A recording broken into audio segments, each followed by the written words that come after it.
भारत माता की, भारत माता की।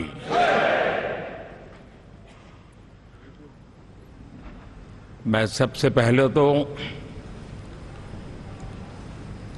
इस सभागृह में उपस्थित एनडीए घटक दलों के सभी नेतागण, नवनिर्वाचित सभी सांसदगण और हमारे राज्यसभा के भी सांसदगण, आप सबका हृदय से बहुत बहुत आभार व्यक्त करता हूं।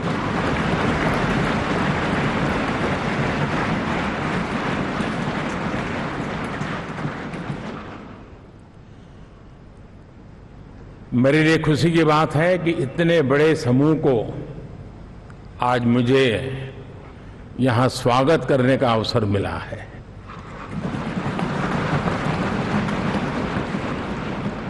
जो साथी विजयी होकर के आए हैं वे सभी अभिनंदन के अधिकारी हैं, लेकिन जिन लाखों कार्यकर्ताओं ने दिन रात परिश्रम किया है, न उन्होंने दिन देखा न रात देखी, और इतनी भयंकर गर्मी में हर दल के कार्यकर्ता ने जो पुरुषार्थ किया है, परिश्रम किया है, मैं आज संविधान सदन के इस सेंट्रल हॉल से सर झुका करके उनको प्रणाम करता हूं।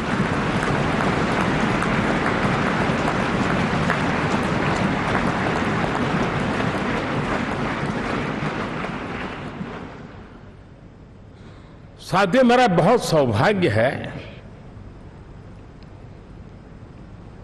कि एनडीए के नेता के रूप में आप सब साथियों ने सर्वसम्मति से चुन करके मुझे एक नया दायित्व दिया है, और इसके लिए मैं आपका बहुत बहुत आभारी हूं।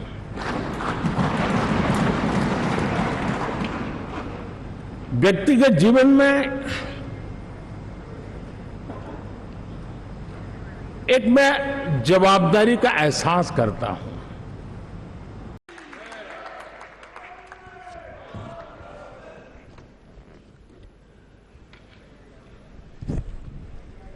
भारत माता की, भारत माता की।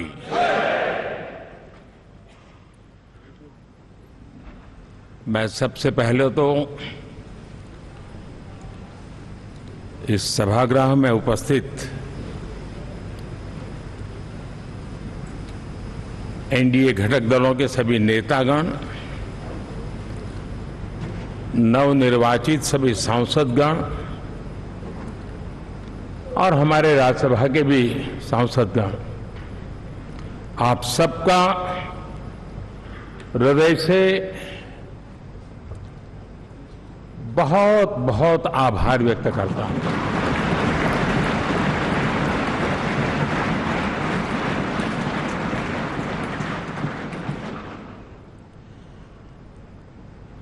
मेरे लिए खुशी की बात है कि इतने बड़े समूह को आज मुझे यहां स्वागत करने का अवसर मिला है।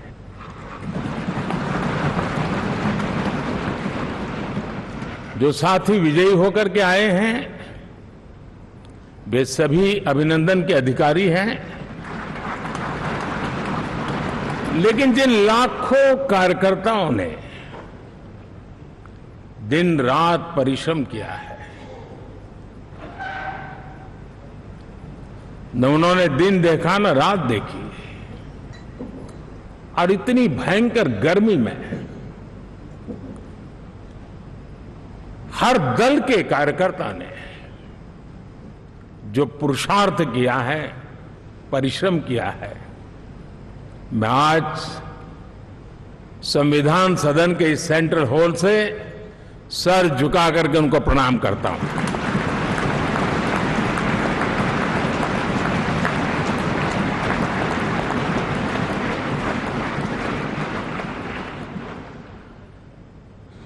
साथियों, मेरा बहुत सौभाग्य है कि एनडीए के नेता के रूप में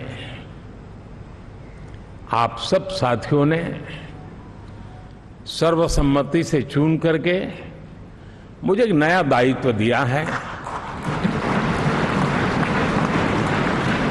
और इसके लिए मैं आपका बहुत बहुत आभारी हूं।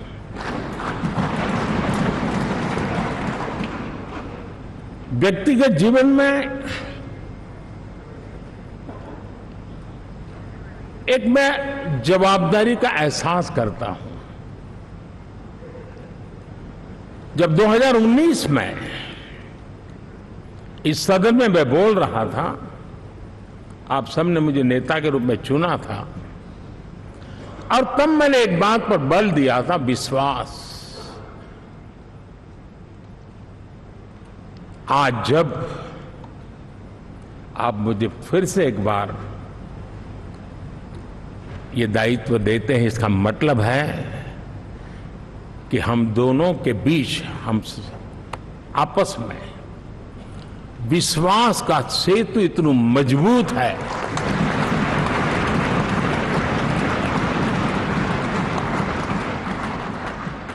ये अटूट रिश्ता विश्वास की मजबूत धरातल पर है और ये सबसे बड़ी पूंजी होता है। और इसलिए ये पल मेरे लिए भावुक करने वाले भी हैं और आप सबके प्रति जितना धन्यवाद करूं उतना कम है।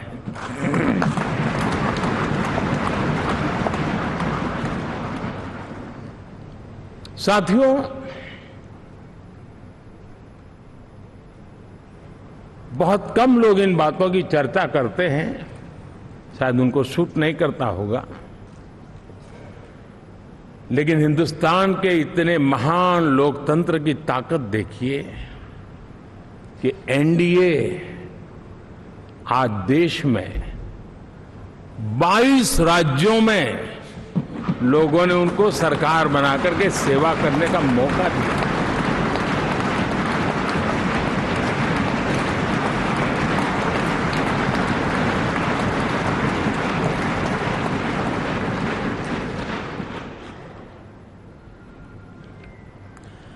हमारा ये अलायंस सच्चे अर्थ में भारत की असली जो स्पिरिट है, जो भारत का आत्मा है,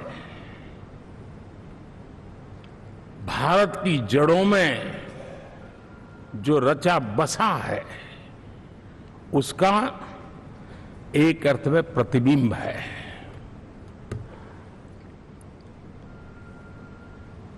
और मैं इसलिए कह रहा हूं कि हमारे देश में 10 ऐसे राज्य जहां हमारे आदिवासी बंधुओं की संख्या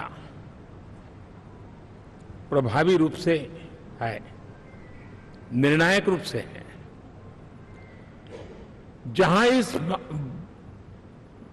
आबादी आदिवासियों की ज्यादा है, ऐसे 10 राज्यों में से 7 राज्यों में एनडीए सेवा कर रहा है।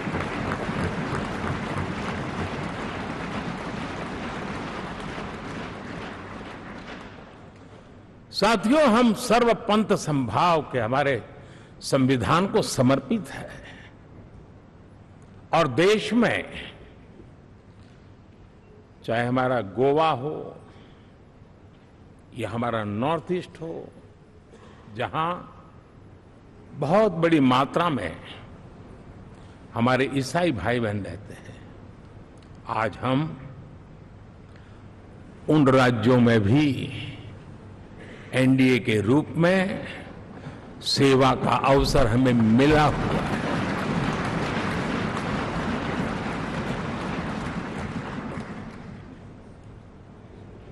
साथियों, प्री पोल अलायंस हिंदुस्तान के राजनीतिक इतिहास में और हिंदुस्तान की राजनीति में गठबंधन के इतिहास में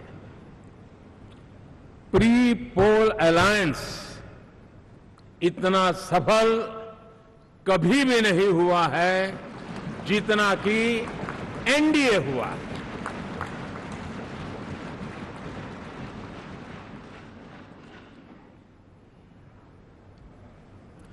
और ये गठबंधन का विजय, हमने बहुमत हासिल किया है। और मैं कई बार कह चुका हूं, शब्द अलग होंगे लेकिन मेरे भाव उसमें एक सातत्य है। सरकार चलाने के लिए बहुमत आवश्यक है, लोकतंत्र का वही एक सिद्धांत है। लेकिन देश चलाने के लिए सर्वमत बहुत जरूरी होता है।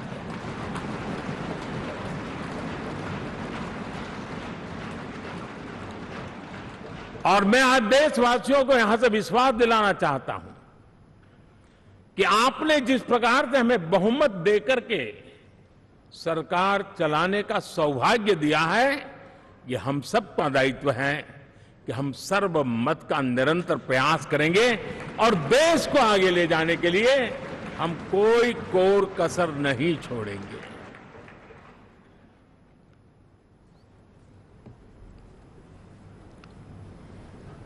साथियों, एनडीए को करीब करीब 3 दशक हो चुके हैं। यानी आजादी के 75 साल में 3 दशक एनडीए, ये सामान्य घटना नहीं है जी। विविधता से भरे हुए अपनी लोकतांत्रिक और सामाजिक रचना के बीच में ये 3 दशक की यात्रा एक बहुत बड़ी मजबूती का संदेश देती है। और मैं आज बड़े गर्व के साथ कहता हूं कि किसी एक समय वो था कि संगठन के कार्यकर्ता के रूप में इस अलायंस का हिस्सा था, व्यवस्थाओं से जुड़ा रहता था, और आज सदन में बैठ करके आपके साथ काम करते करते मेरा भी नाता इससे 30 साल का रहा है। और मैं कह सकता हूं, हकीकतों के तथ्यों के आधार पर कह सकता हूं, ये सबसे सफल अलायंस है।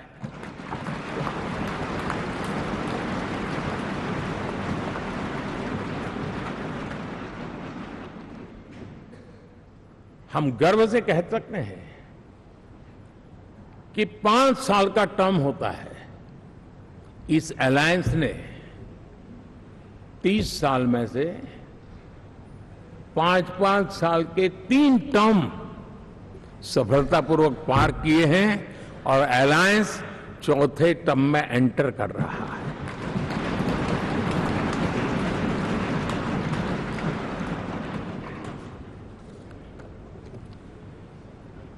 साथियों,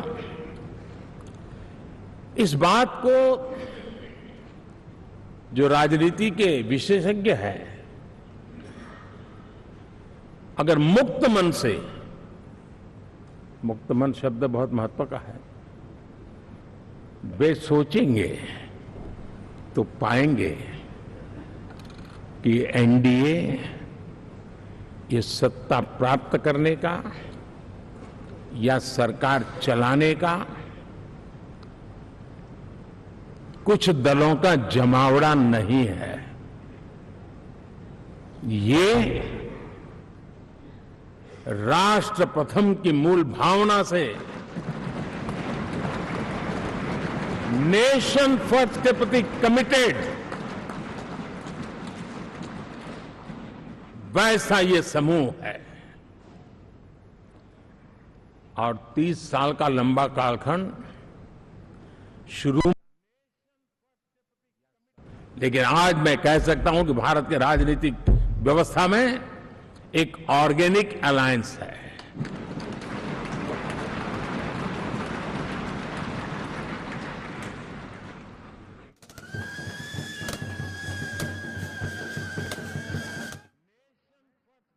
एक ऑर्गेनिक अलायंस है।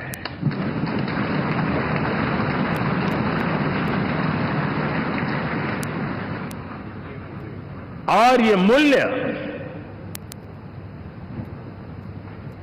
श्रद्धेय अटल बिहारी वाजपेयी, श्री प्रकाश सिंह जी बादल, श्री बाला साहब ठाकरे, श्री जॉर्ज फर्नांडिस, श्री शरद यादव, अनगिनत नाम में कह सकता हूं। इन लोगों ने जिस बीज को बोया था वो आज भारत की जनता ने विश्वास का सिंचन कर करके उस बीज को वटवृक्ष बना दिया है।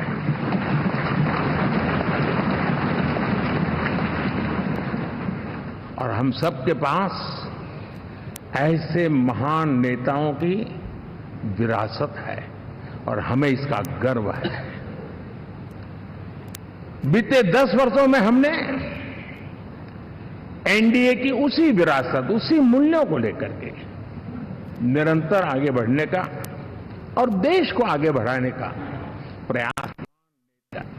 जब मन से राजनीति के विश्लेषक अगर विश्लेषण करेंगे तो देखेंगे कि एनडीए का जो लोग दिखते हैं ना, उसमें एक कॉमन चीज नजर आती है और वो है गुड गवर्नेंस।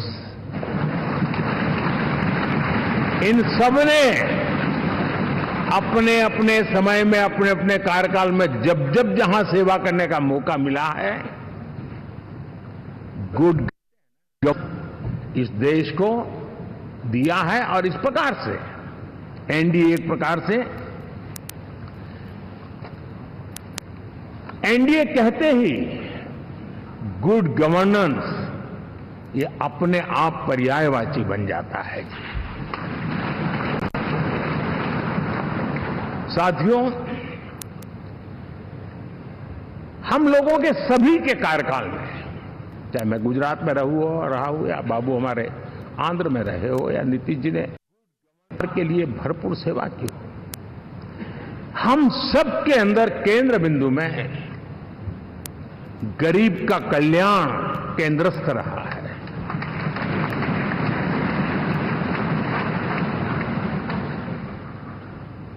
और देश ने एनडीए के गरीब कल्याण के, गुड गवर्नेंस के 10 साल को देखा है। इतना नहीं, मैं कह सकता हूं देश ने इसे जिया है।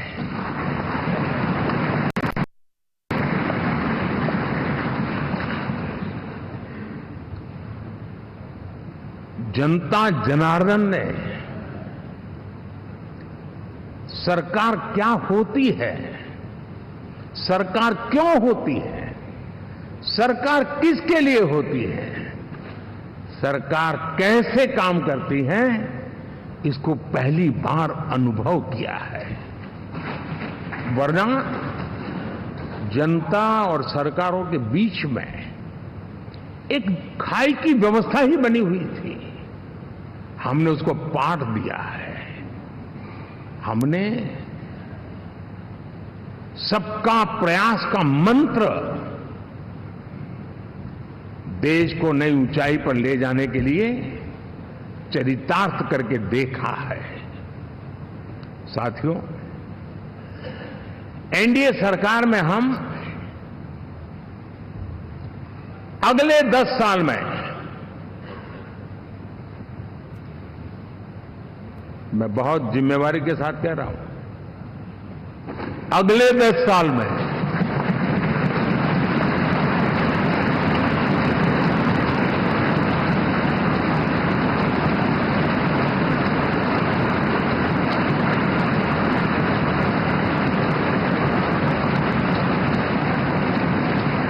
गुड गवर्नेंस, विकास,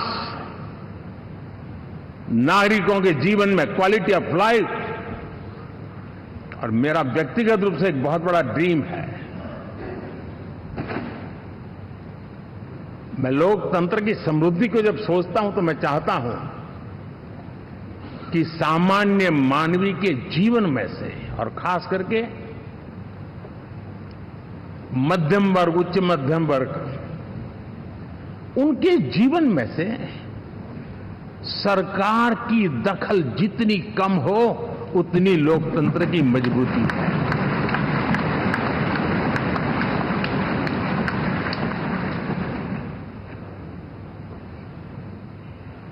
और आज के टेक्नोलॉजी के युग में बहुत आसानी से हम, वरना एक दिन में 10 काम हो तो 10 अलग अलग वो सारी चीजें मांगेंगे। हम बदलाव चाहते हैं। गुड गवर्नेंस का ये भी एक महत्वपूर्ण पहलू है।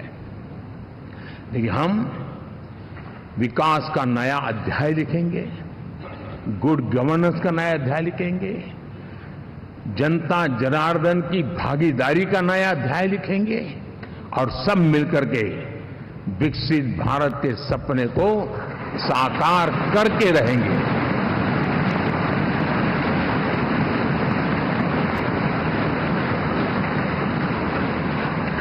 साथियों, एनडीए में, और मैं अगर विस्तार से कहूं तो सदन में किसी भी दल का कोई भी जनप्रतिनिधि होगा, मेरे लिए सब बराबर है।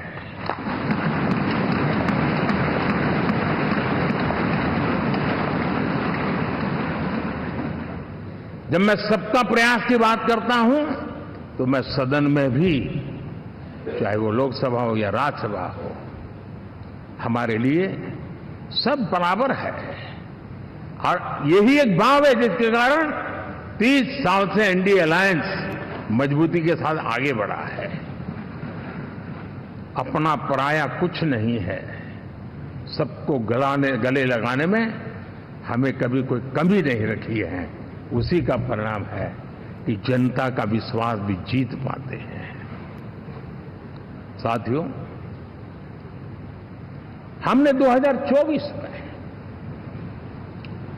जिस टीम भावना से काम किया है और ग्रासरूट लेवल पे किया है, सिर्फ फोटो ऑप करना, नेता मिलकर के हाथ हिलाएं और फिर तुम्हारे रास्ते में मेरे रास्ते, ऐसा नहीं। ग्रासरूट लेवल तक सबने मिल करके ये जो काम किया है और उसी ने हमें ऑर्गेनिक अलायंस का सामर्थ्य दिया है।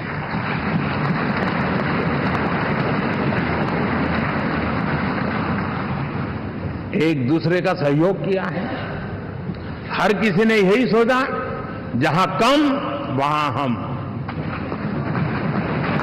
अगर कोई कमी है तो मैं आऊंगा, मैं मेहनत करूंगा, लेकिन तुम्हें कमी नहीं रहने दूंगा। जहां कम वहां हम, ये हर कार्यकर्ता ने जी करके दिखाया है और तभी तो जीत आती है। साथियों, कभी कभी मैं कह सकता हूं कि हमारा 10 साल का अनुभव है। भारत के हर क्षेत्र का और भारत के हर नागरिक का जो एस्पिरेशंस हैं, रीजनल एस्पिरेशंस हैं, वे और नेशनल एस्पिरेशंस, इसका एक अटूट नाता होना चाहिए।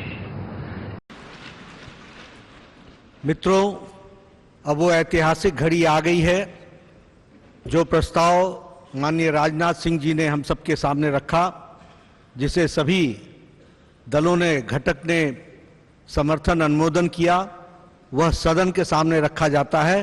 आप सब से निवेदन है कि करतल ध्वनि के साथ इस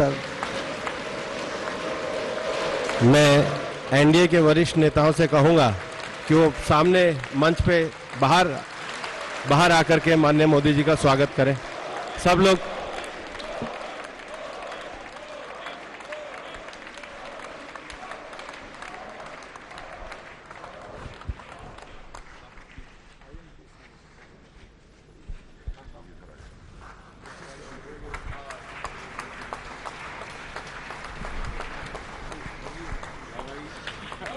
भारत माता की, भारत माता की, भारत माता की।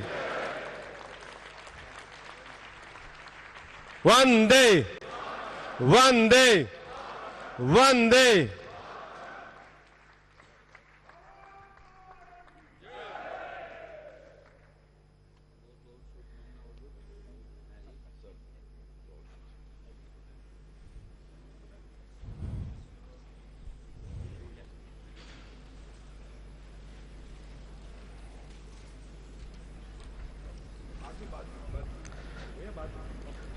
तो इस वक्त की बड़ी खबर, अहम जानकारी और तस्वीरें आपके सामने, जिसका इंतजार बीजेपी और पूरा एनडीए कर रहा था, वो क्षण आ गया है। नरेंद्र मोदी को एक बार फिर से संसदीय दल का नेता चुन लिया गया है। बड़ी खबर, अहम जानकारी, नई संसद की तस्वीरें, संसदीय दल का नेता एक बार फिर से नरेंद्र मोदी।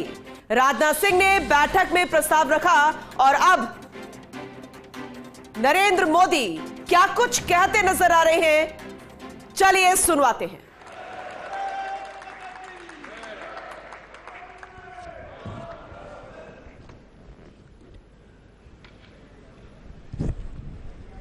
भारत माता की, भारत माता की।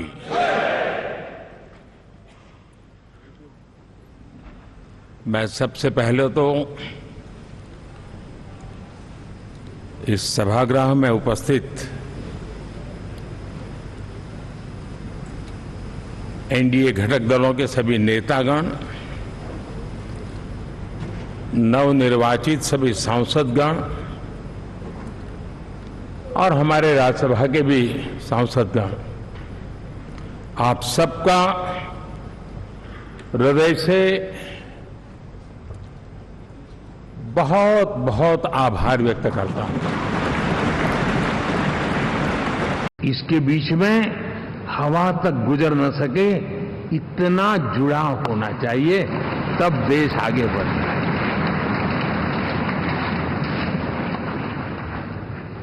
साथियों, इस चुनाव में मैं कुछ उल्लेख जरूर करना चाहूंगा जो मेरी नजरिए से मैंने देखा है। दक्षिण भारत में एनडीए ने एक नई राजनीति की नींव मजबूत की है।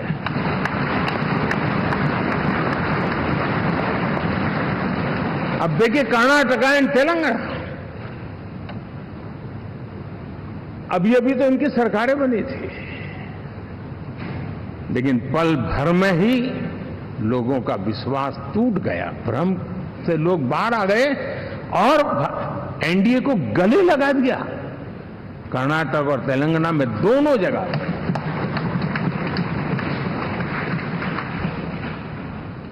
साथियों, तमिलनाडु, मैं तमिलनाडु की टीम को भी बधाई देना चाहूंगा।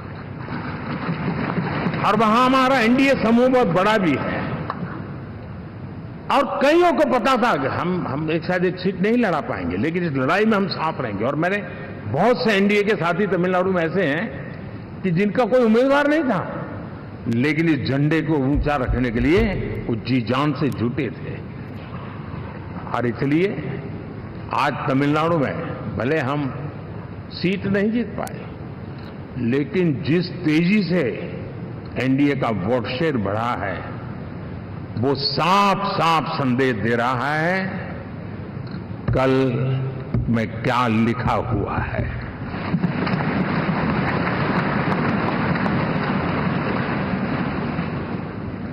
साथियों, पुडुचेरी हो, केरला हमारे सैकड़ों कार्यकर्ताओं के बलिदान हुए हैं। यूडीएफ हो या एलडीएफ हो, शायद हिंदुस्तान के राजनीतिक जीवन में इतना जुल्म एक विचारधारा को लेकर के जीने वाले लोगों पर हुआ होगा तो सिर्फ मैं कह सकता हूं केरल में हुआ है। जम्मू कश्मीर से भी ज्यादा हुआ है। उसके बावजूद भी सामने कहीं विजय नजर नहीं आता था। उन्होंने परिश्रम की पराकाष्ठा में कभी पीछे नहीं रहे, पीढ़ियां खपा दी।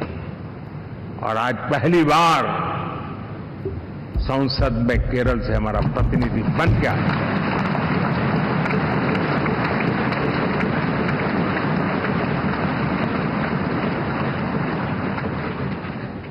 साथियों, अरुणाचल में हमने लगातार हमारी सरकार बनती रही है और भारी समर्थन से बनती है। सिक्किम में भी हमारे एनडीए की सरकार करीब करीब क्लीन स्वीप के साथ, अरुणाचल क्लीन स्वीप। आंध्र, मैं अभी बाबू को पूछ रहा था, बोले हिस्टोरिकली ये सबसे हाईएस्ट विक्ट्री है।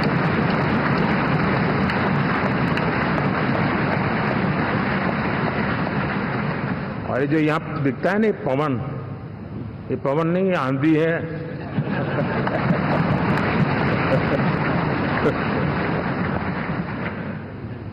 आंध्र ने इतना बड़ा हमारे प्रति जनमत दिया है। हिंदुस्तान के लिए एक सामान्य मानवी की विकास की जो जिजीविषा है उसका प्रतिबिंब है।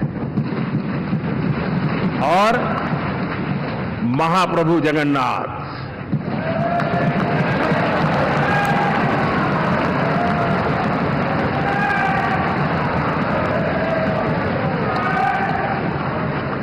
और मैंने अनुभव किया हमेशा। मैं हमेशा मानता हूं ईश्वर के अनेक रूप होते हैं, लेकिन जब मैं भगवान महाप्रभु जगन्नाथ जी को याद करता हूं तो मैं हमेशा मानता हूं ये गरीबों के देवता है।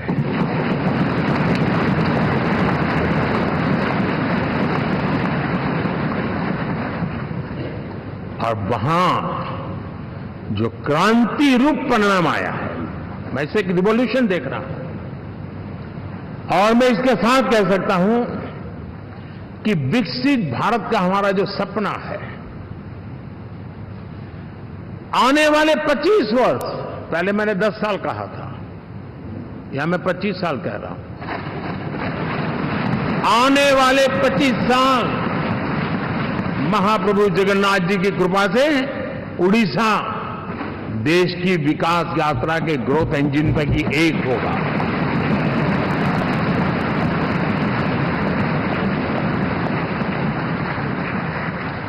साथियों,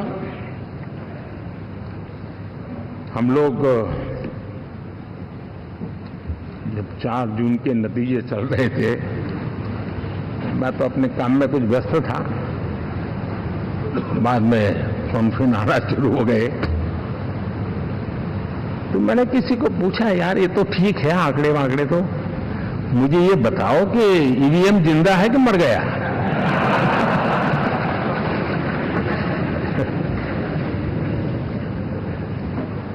क्योंकि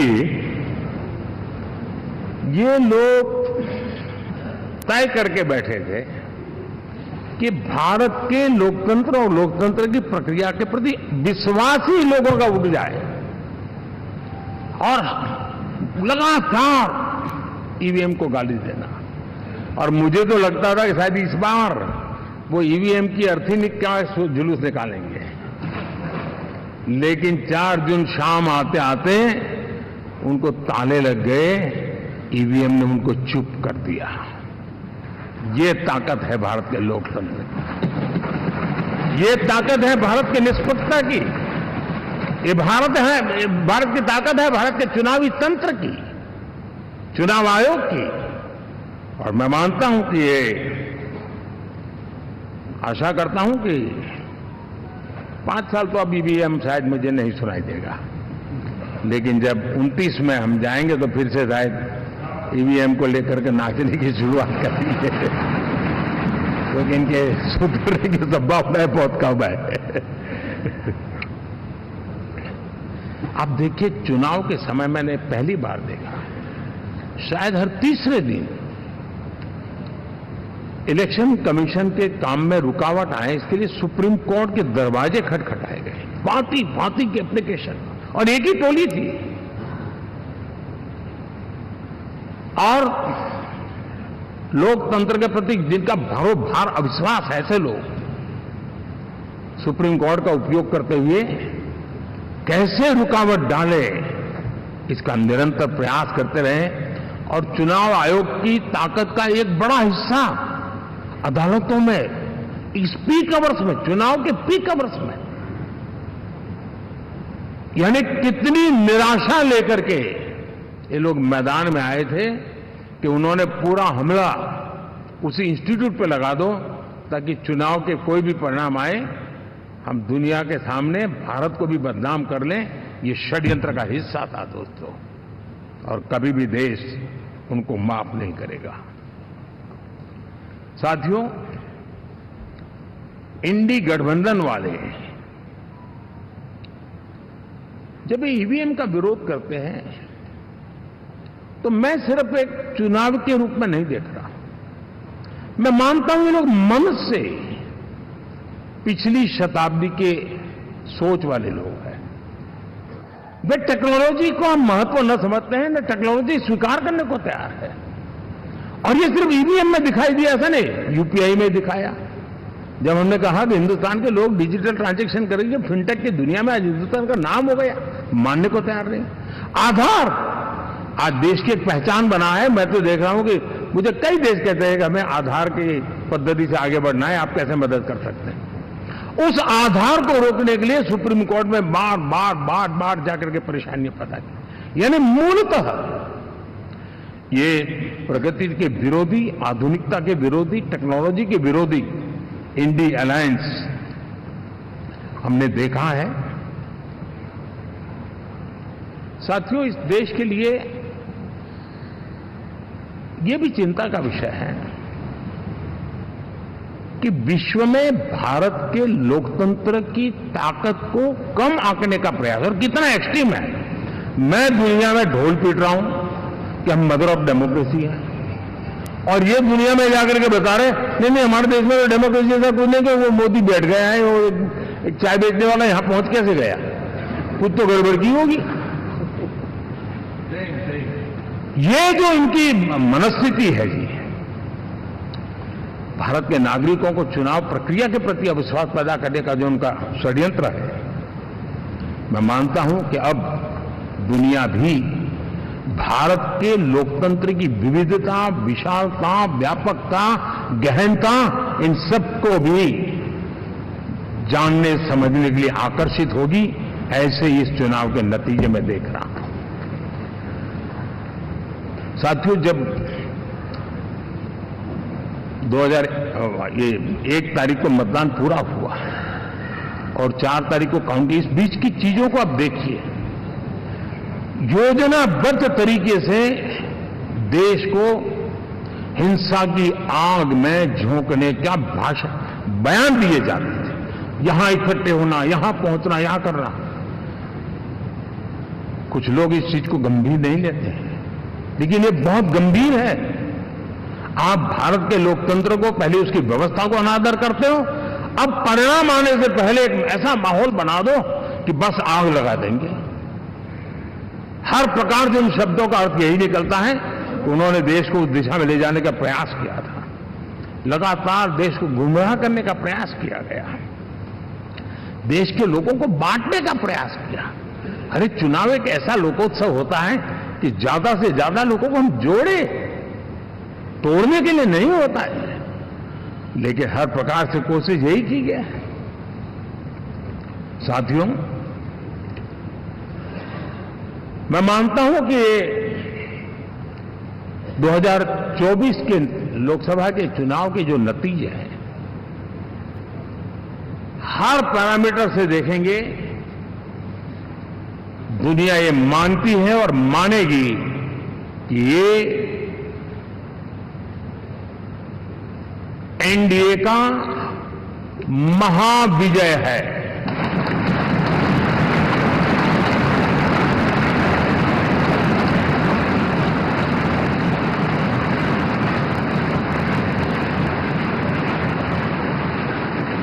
और आपने देखा 2 दिन कैसा चला, जैसे हम तो हार चुके हैं, गए।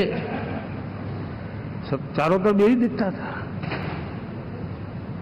क्योंकि उनको अपने कार्यकर्ताओं का मोरल हाई करने के लिए ऐसे काल्पनिक फरेब ये करने पड़ रहे हैं। और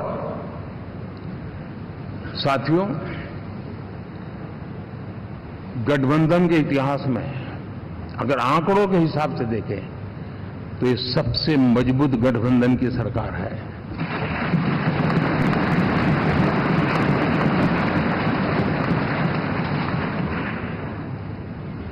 लेकिन कोशिश ये की गई कि इस विजय को स्वीकार न करना,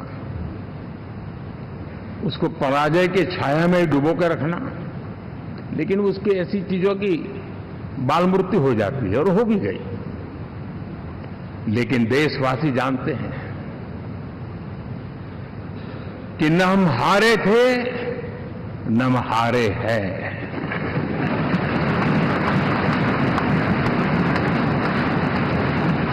लेकिन 4 तारीख के बाद हमारा जो व्यवहार रहा है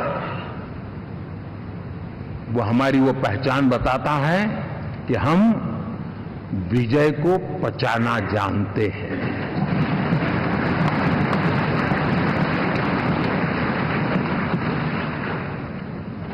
हमारे संस्कार ऐसे हैं कि विजय की गोद में उन्माद पैदा नहीं होता है और न ही पराजित लोगों के प्रति उपहास करने के हमारे संस्कार है। हम विजय को भी पचाते हैं और पराजित का भी उपहास करने की विकृति हम नहीं पालते हैं। ये हमारे संस्कार है।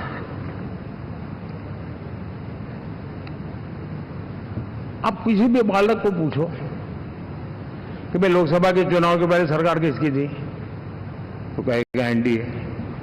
24 के नतीजों के बाद सरकार किसकी बनी, एनडीए। फिर हारे कहां से भाई? पहले भी एनडीए थी, आज भी एनडीए और कल भी एनडीए है।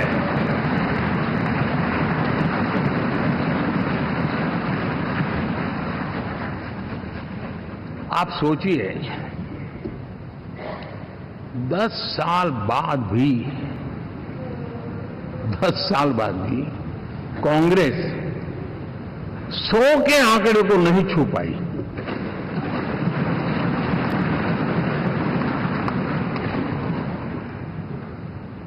और अगर मैं 14, 19 और 24 3 चुनावों को जोड़ करके कहूं, कांग्रेस के 3 चुनाव जोड़ूं, तो इन 3 चुनावों में जितनी सीटें मिली है उससे ज्यादा हमें इस चुनाव में मिली है।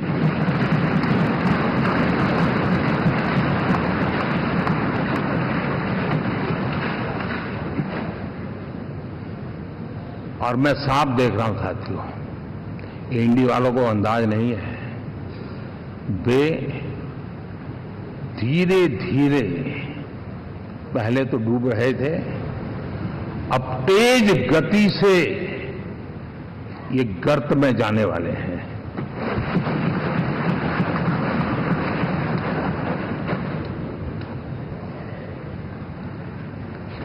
साथियों, इंडिया अलायंस वाले देश के सामान्य नागरिकों की जो समझ है, आज भी वो उसके सामर्थ्य को समझ नहीं पाए हैं या समझना चाहते नहीं है। भारत के सामान्य व्यक्ति की भी एक समझ है और जो जमीन से जुड़ा रहता है ना, वो समझ को छूता है, समझता है, पहचानता है, वो वहां नहीं है।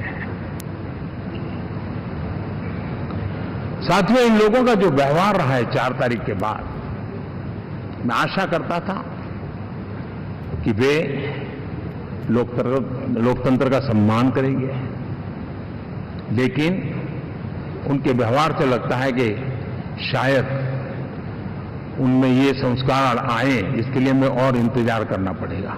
और तो मैं ज्यादा कुछ कह नहीं सकता। और ये वो लोग हैं जो खुद की पार्टी के पीएम का अपमान करते हैं, उसके निर्णयों को फाड़ देते थे। खुद की पार्टी को विदेशी मेहमान आ जाए तो उसके लिए चेयर नहीं होती थी। ये सारे दृश्य आपने देखे हैं। ठीक, और मैं समझता हूं कि इन सारी स्थितियों में से हम लोकतंत्र की मजबूती और जनता जनार्दन के प्रति आस्था, इसको हम साथियों,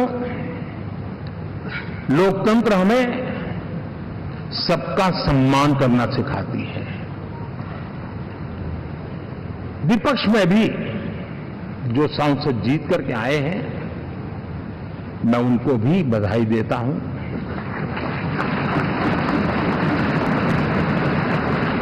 और मैं पिछले 10 वर्ष में एक चीज मिस कर रहा था कि debate, participation, quality of debate मैं मिस कर रहा हूं। लेकिन मैं आशा करता हूं कि अब इस नया जो सदन बना है वो कमी मुझे खलेगी नहीं। शायद हमारे साथी भी राष्ट्रहित की नीयत के साथ सदन में आएंगे और भले वो विपक्ष में बैठे होंगे, लेकिन राष्ट्र के विपक्ष में नहीं है, हमारे विपक्ष में है। राष्ट्र में तो हम सब एक ही दिशा में हैं।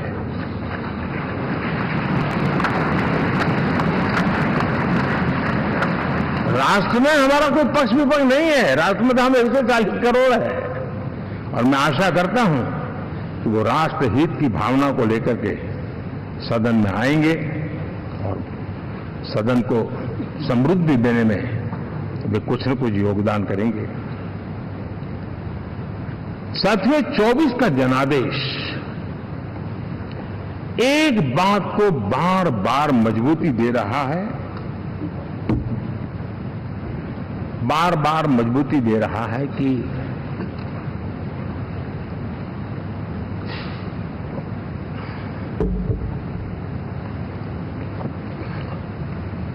देश को आज के वातावरण में सिर्फ और सिर्फ एनडीए पर ही भरोसा है।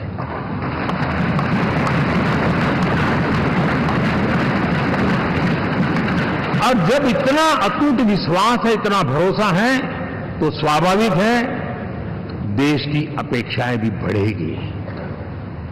और मैं इसे अच्छा मानता हूं और हम सबका कर्तव्य भी मानता हूं। और इन अपेक्षाओं को पूर्ण करने के लिए, और मैंने पहले भी कहा था कि जो 10 वर्ष हमने काम किया है वो तो ट्रेलर है।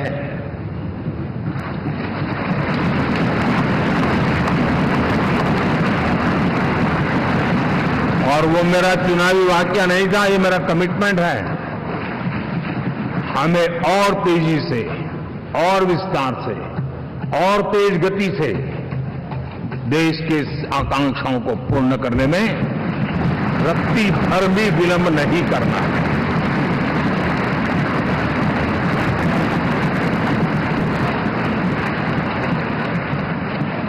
जनता जनार्दन चाहती है हम पहले से ज्यादा डिलीवर करें। जनता चाहती है कि हम खुद ही हमारे पुराने रिकॉर्ड तोड़े। और मैं साथियों, एक तरफ एनडीए रखूं, दूसरी तरफ भारत के लोगों के सपने और संकल्पों को रखूं, तो मैं कहूंगा NDA, new India, develop India, aspirational India.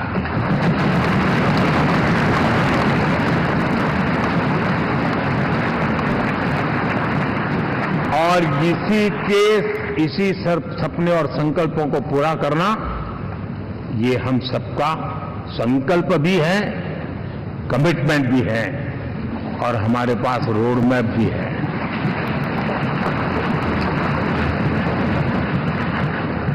साथियों, एनडीए ने हमेशा करप्शन फ्री, रिफॉर्म ओरिएंटेड, स्थिर सरकार देश को दी है। जब जब हमें अवसर मिला हम लोगों ने काम किया है।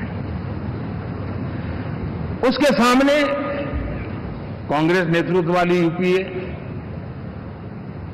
अब उन्होंने पुरानी अपनी छवि सुधारने के लिए नाम बदल दिया, लेकिन पहचान घोटालों की है। आए दिन घोटाले, यही पहचान रही है। और नाम बदलने के बावजूद भी देश उनके घोटालों को नहीं भुला है, उनको नकारा है।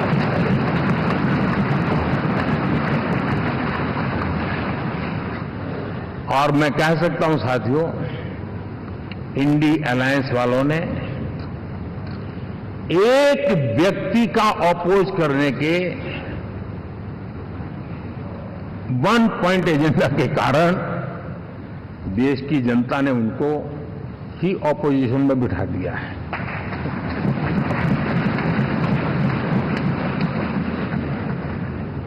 एनडीए विकसित भारत इस संकल्प को लेकर के चुनाव में गया था, देश के लिए सकारात्मक सोच को लेकर के गया था, देश की युवा शक्ति के सामर्थ्य को समझ करके नए अवसरों को लेकर के देश को आगे बढ़ने की बात लेकर के गया था। जबकि हमारे सामने जो लोग थे वो भ्रम फैलाना, झूठ फैलाना, यही गुमराह करने वाले काम यही करते रहे थे।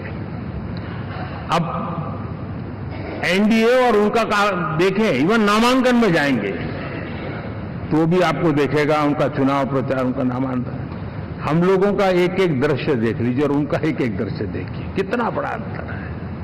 हर चीज में उनका कैरेक्टर दिखाई देता है। और क्या रहा, फोटो ऑप के लिए तो उन्होंने अलायंस घोषित कर दिया है, लेकिन कितने ही राज्यों में वो आपस में लड़ते रहे हैं, चुनावी जंग में एक दूसरे की पीठ में छुरा भोंकते रहे हैं। कभी उन्होंने कहा कि ये तो हमारा वैचारिक अलायंस है, वो विचार लेवल पर ठीक है, बाकी नीचे तो हमारा अपना हम तैयार करेंगे। और अब फिर उन्होंने कहा कि भाई हम तो सीट के आधार पर अलायंस करेंगे, टोटल न भी करें, ये भी खेल खेला। और अभी तो चुनाव पूरा शुरू कर दिया कि ये तो हमारा अलायंस लोकसभा के चुनाव के लिए ही था, बाद में नहीं है, ये भी शुरू कर दिया।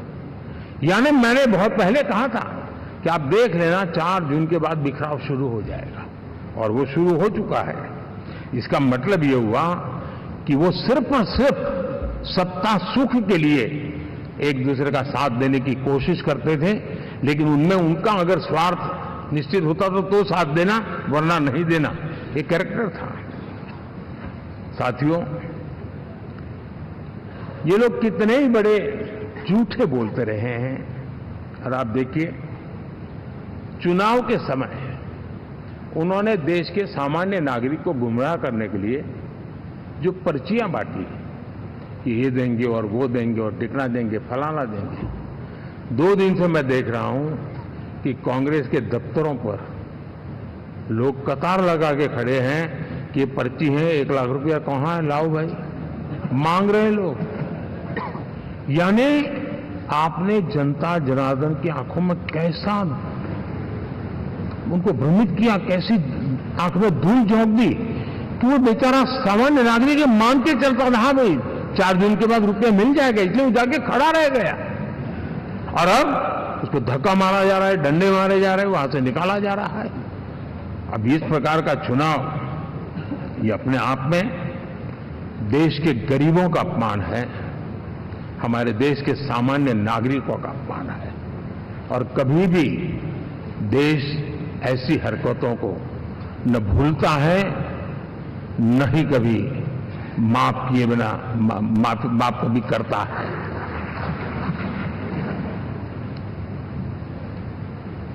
साथियों, हमारे लिए संतोष की बात है कि हम एक कमिटमेंट से काम कर रहे हैं। 10 साल में हमने 25 करोड़ गरीबों को गरीबी से बाहर निकाला है।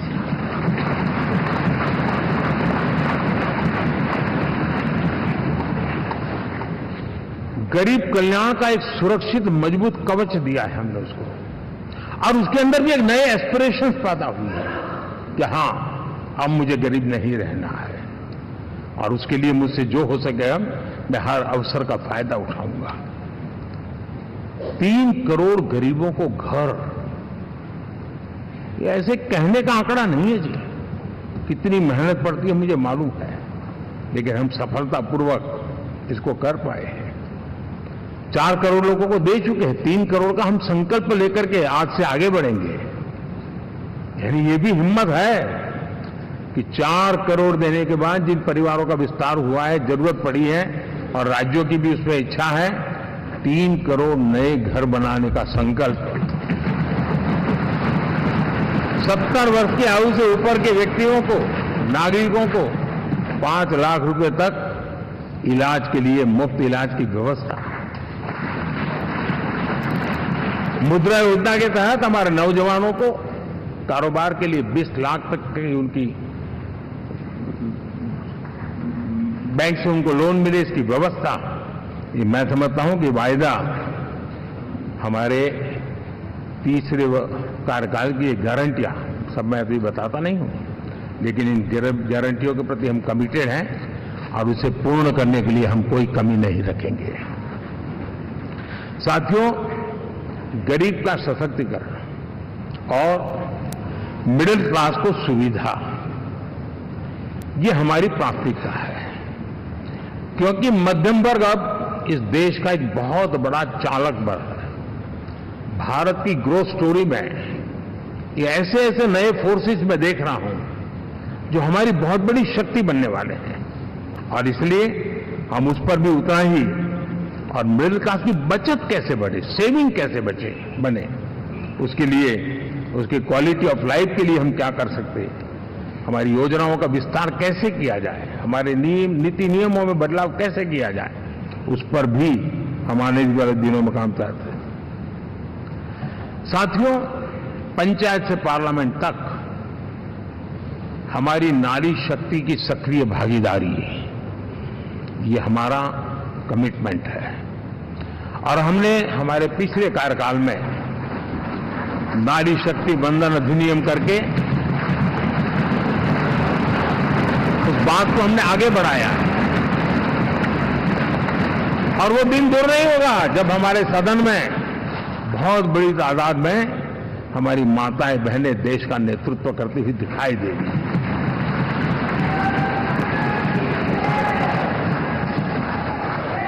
इस पूरे चुनाव में हम सबसे ज्यादा महिला उम्मीदवारों को टिकट देने वाली पार्टी रहे हैं, ये हमारा कमिटमेंट है।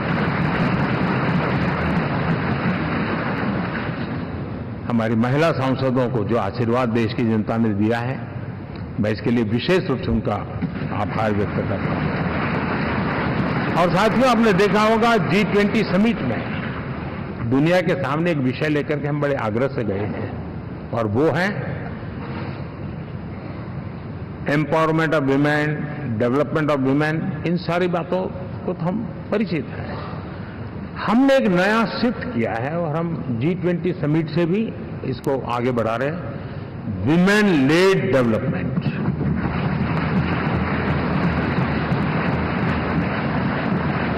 एक बार हमारा इस प्रकार का कमिटमेंट बनता है तो परिवर्तन बिल्कुल साफ नजर आता है।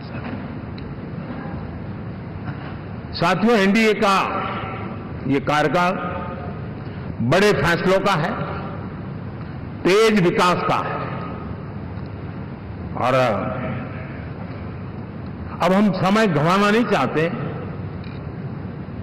कि हम 5 नंबर की इकोनॉमी से 3 नंबर की इकोनॉमी पर पहुंचना है।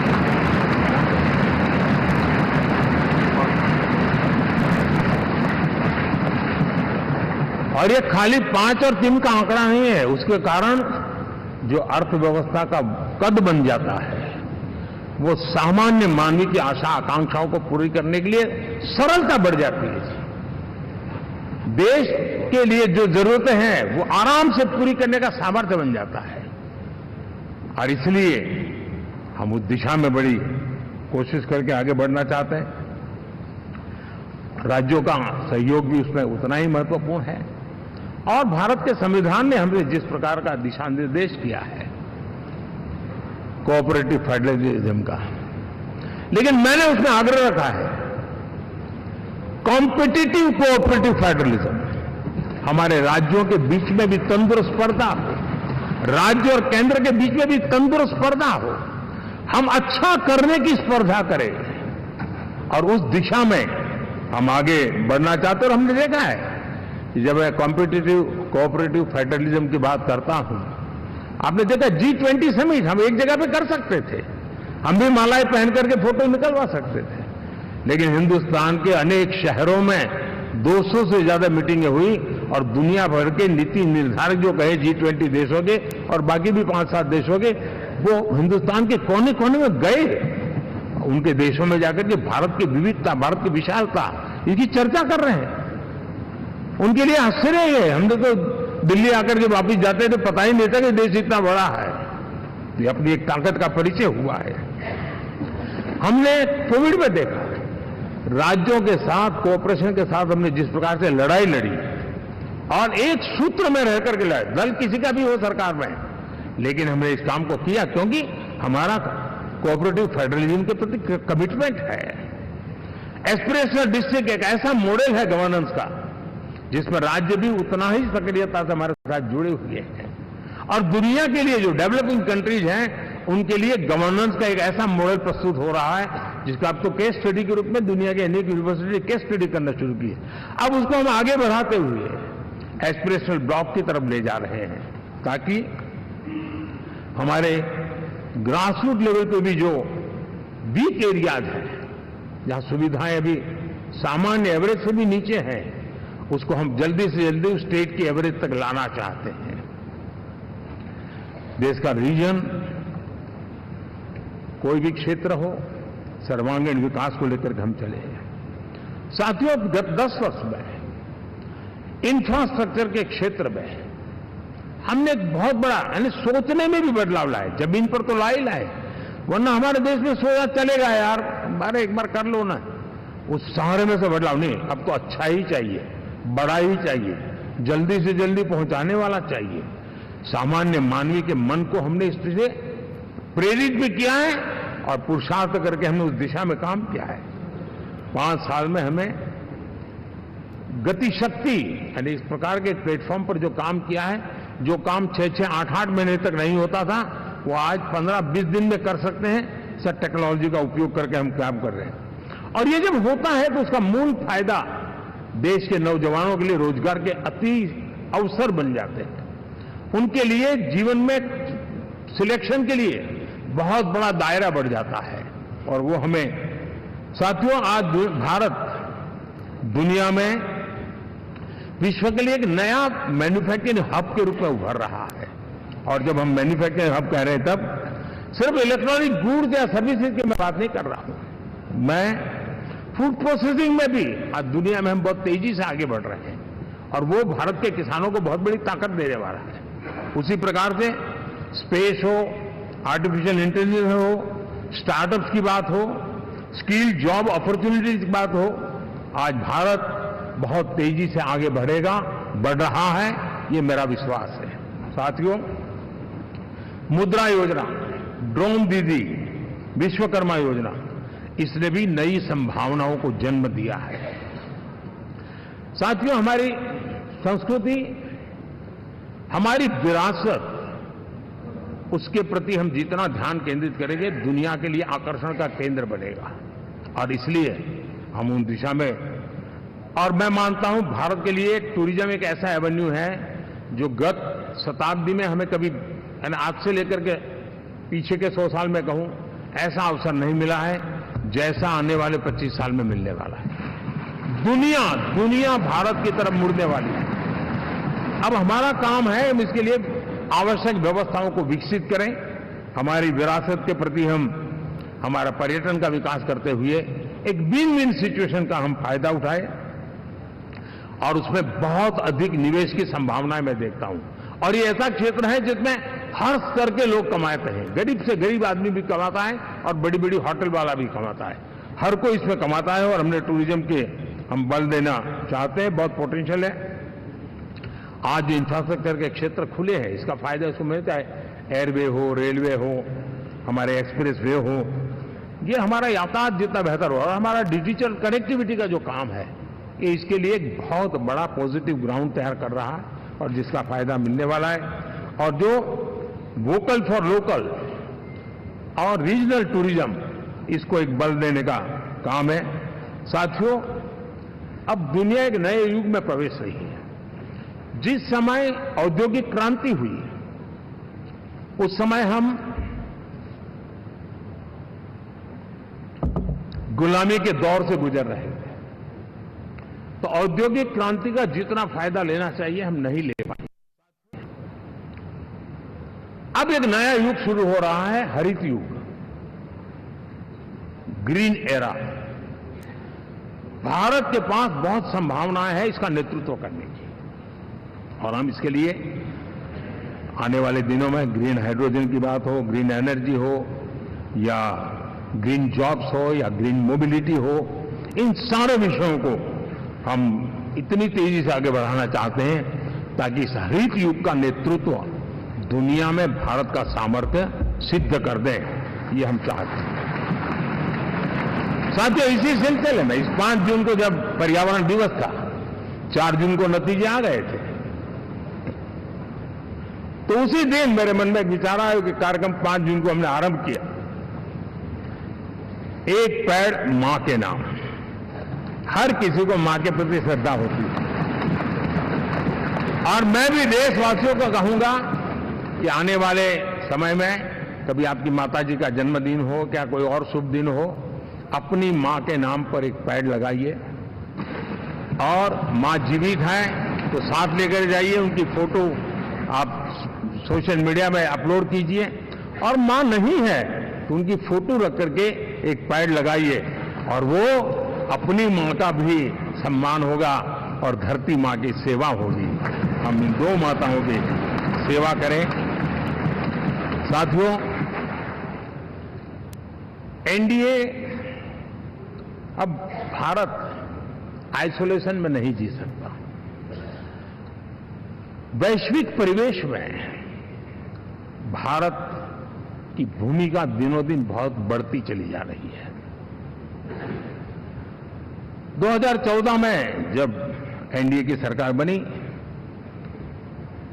पूरे विश्व में उसी एक पल से एक नया जिज्ञासा पैदा हुई, थोड़ी आशा के संकेत उनको नजर आने लगे, और फिर उस बदलाव बहुत बड़ा तेजी से आया।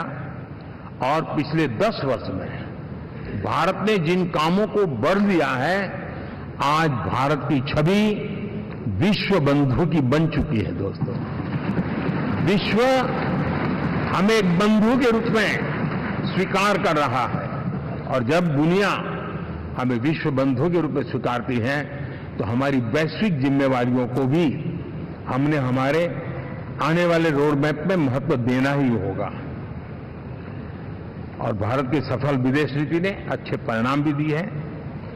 हमने हर संकट को उस प्रकार से हैंडल किया जिस प्रकार से मानवीय मूल्यों को हमने प्राथमिकता दी, उसका परिणाम है कि सामान्य मानवीय के मन में ये विश्व बंधु वाला भाव बहुत मजबूत हुआ, और भारत का सेवा भाव का जो कैरेक्टर है उसको विश्व ने पहचाना है।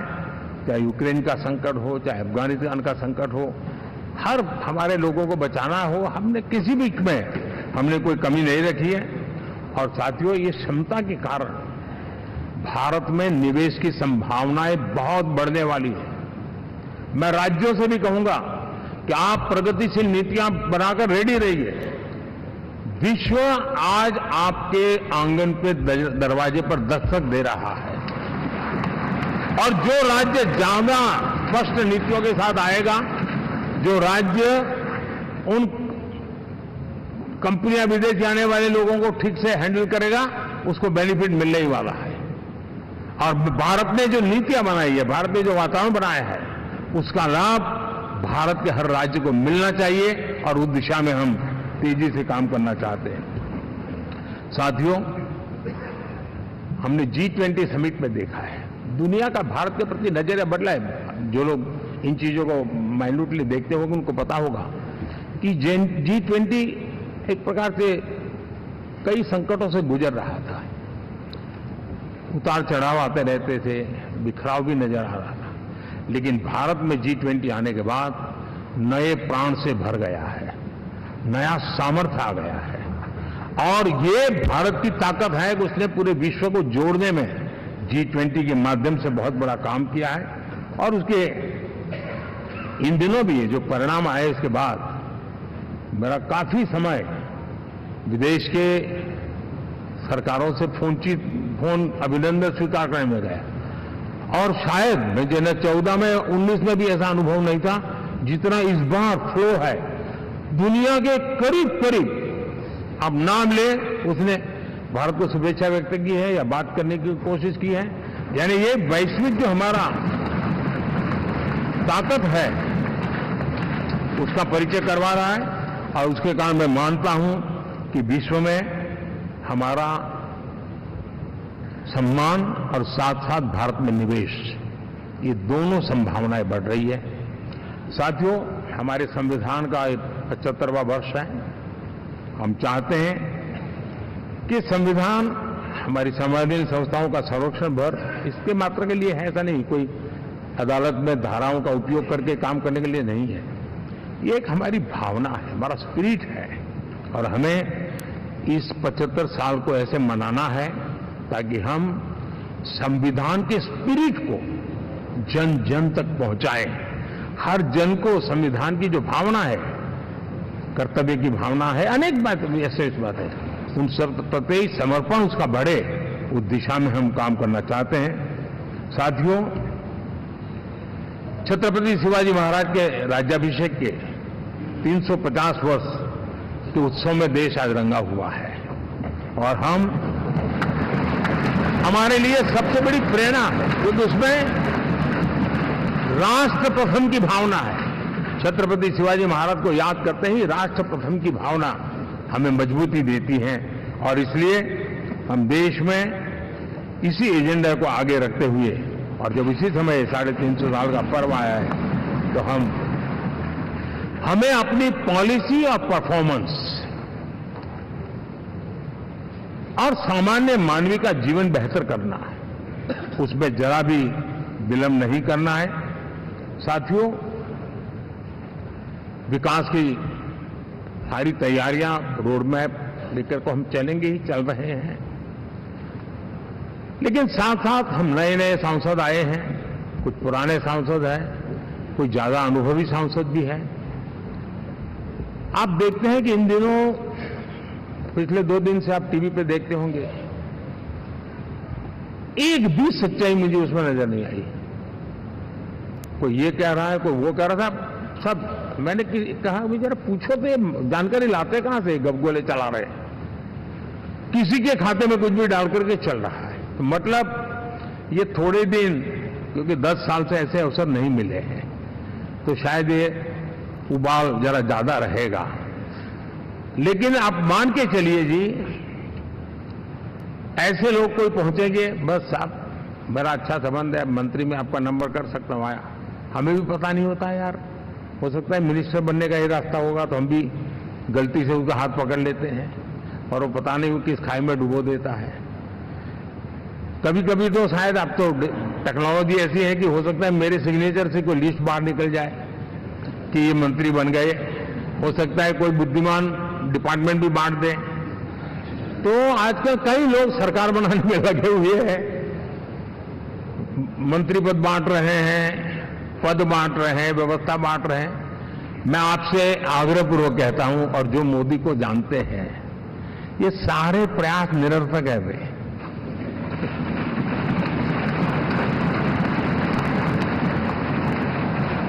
आप भी किसी का फोन आ जाए तो 10 बार वेरीफाई कीजिए कि जिसने फोन किया है वो सचमुच में अथॉरिटी है। अदरवाइज कोई भी क्या, भाई आपका नाम हो गया है, सुबह परिवार को बुला लीजिए, शपथ समारोह में आना है, हो गया। तो ऐसी गपबाजी करने वाली एक बहुत बड़ी फौज रहती है।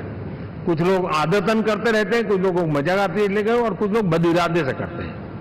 मेरा सभी सांसदों से आग्रह है कि हम इन सारे षड्यंत्रों का शिकार न बने।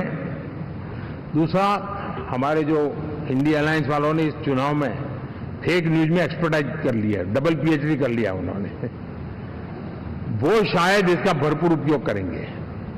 हम कृपा करके इन चीजों से दूर रहें, अफवाहों से दूर रहें। ये जो टीम बैठी है वो अनुभवी टीम है, मुझे भी सही सलाह देने वाली टीम है, और इसलिए टीम मिलकर के बहुत सही निर्णय करने वाली है। कृपा करके ब्रेकिंग न्यूज के आधार पर देश चलेगा नहीं, ये मान के चलिए।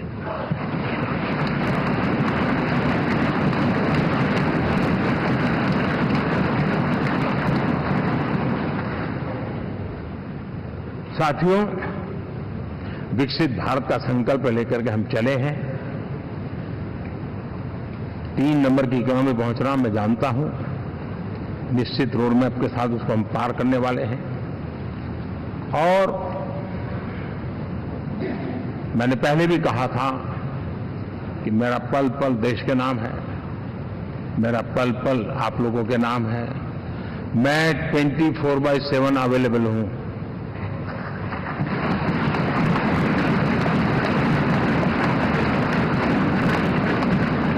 हमें मिलकर के देश को आगे बढ़ाना है। फिर से एक बार आप लोगों ने मुझ पर जो विश्वास जताया है, जो प्यार दिखाया है और जो समर्थन दिया है, वाकई मैं मानता हूं भारत के लोकतंत्र की एक बहुत बड़ी ताकत है। मैं जितना आपका आभार व्यक्त करूं उतना कम, और मैं विश्वास दिलाता हूं कि मैं आपकी आशा अपेक्षाओं को पूरी करने में, परिश्रम करने में कोई कमी नहीं रखूंगा।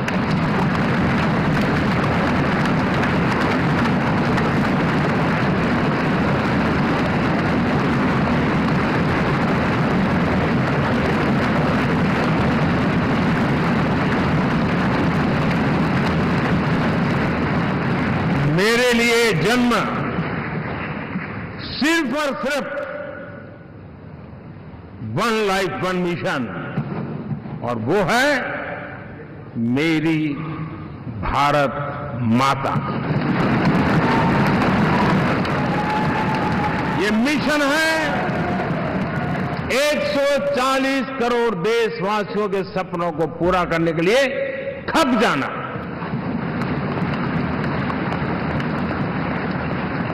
ये मिशन है 140 करोड़ देशवासियों को 1000 साल की मुसीबतों से जो गुजरी हुई पीढ़ी दर पीढ़ी है, उसे मुक्ति दिला करके सम्मान के साथ विश्व में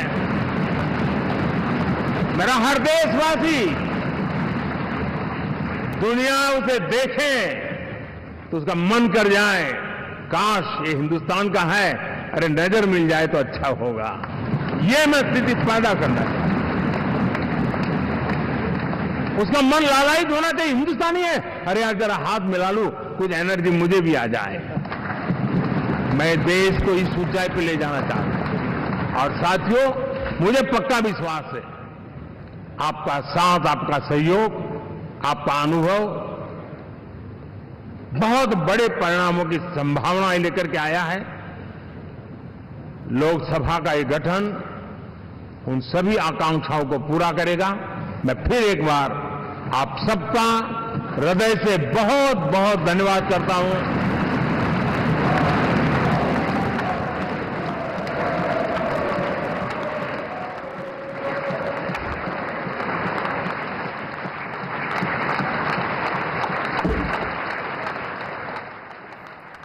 और देखिए, संबोधन आपने सुना प्रधानमंत्री नरेंद्र मोदी का। उन्होंने विश्वास दिलाया है सभी सांसदों को कि आपका बहुत बहुत शुक्रिया कि आपने मुझ पर विश्वास जताया, और मैं आप सभी से वादा करता हूं कि आपकी आकांक्षाओं को मैं पूरा करूंगा।